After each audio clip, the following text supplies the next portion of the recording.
अनुराग ठाकुर को MK Stalin चुनाव के वक्त क्यों याद आ गए?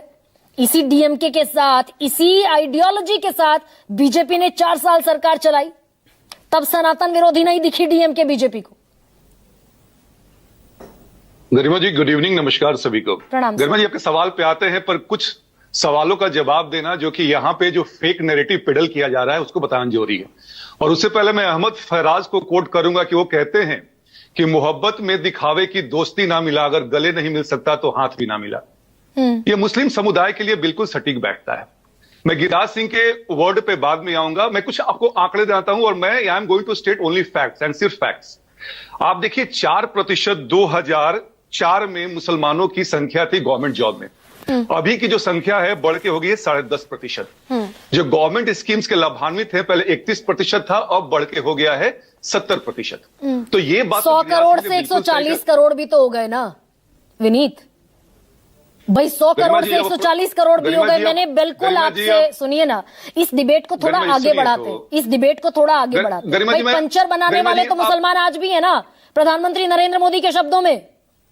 गरिमा जी मेरी बात तो सुनिए। जो नहीं, मैं जो सवाल पूछ रही हूँ प्रोफेसर विनीत, बस एक सेकंड और मुझे मोहलत दीजिए।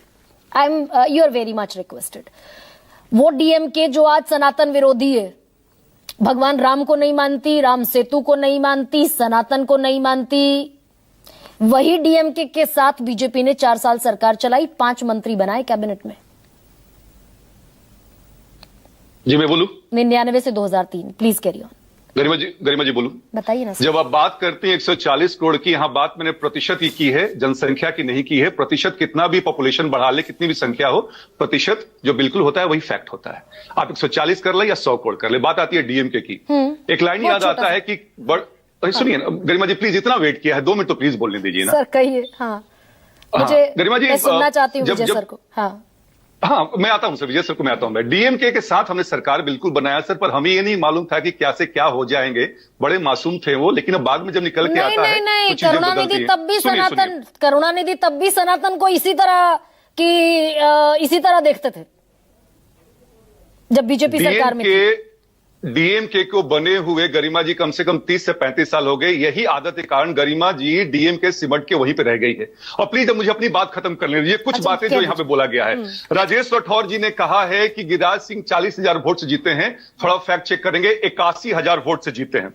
अभी कंचना जी बोल रही थी कि अभी बचौल साहब कह रहे थे कि मुसलमानों का वोट छीनना चाहिए। संजय रावत 2015 में सामना में लिखते हैं कि मुसलमानों का वोट छीन लेना चाहिए अधिकार। अभी उनके साथ आप एनडीए में हैं। और नवरात्र में बड़ी अच्छी बात कही है कंचना जी ने कि नवरात्र में ही राइट होते हैं, दंगा होता है, बाकी ना मुहर्रम में होता है ना ईद में होता है। यह दर्शाता है कि विशेष समुदाय क्या करता है। मैं गिरिराज सिंह के शब्दों पर नहीं जाऊंगा कि नमक हराम शब्द जो है ये उचित नहीं है, लेकिन गरिमा जी अगर आप लाभार्थी हैं, लाभ लेते हैं, तो आपसे वफादारी की भी आपसे एक आशा की जाती है। नहीं, फिर गिर जाएंगे प्रोफेसर विनीत। ना, बिल्कुल नहीं प्रोफेसर विनीत, फिर गिरेंगे।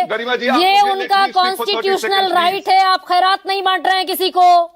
पब्लिक के टैक्स के पैसे से वो सारी योजनाएं चलाई जाती हैं। This is constitutional right. आप खैरात नहीं बांट रहे। गरिमा जी आप वफादारी, वो आप स्टैम्प पे वफादारी लिख रहे हैं। रीडिंग बिटवीन द लाइंस क्यों करती हैं गरिमा जी? हमने कहा कि उनके शब्दों को मैं अप्रूव नहीं कर रहा हूं, लेकिन उन्होंने कहा है कि एक वफादारी की आशा की जाती है। आशा की जाती है। ना, यही तो गलत है।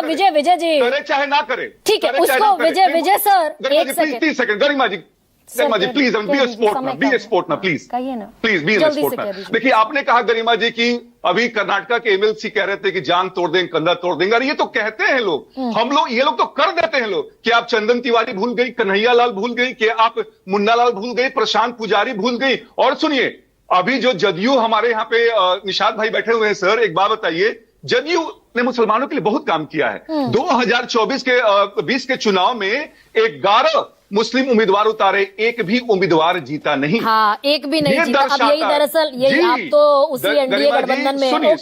नहीं, अब Vineet, so sorry, I am so sorry today, let me proceed.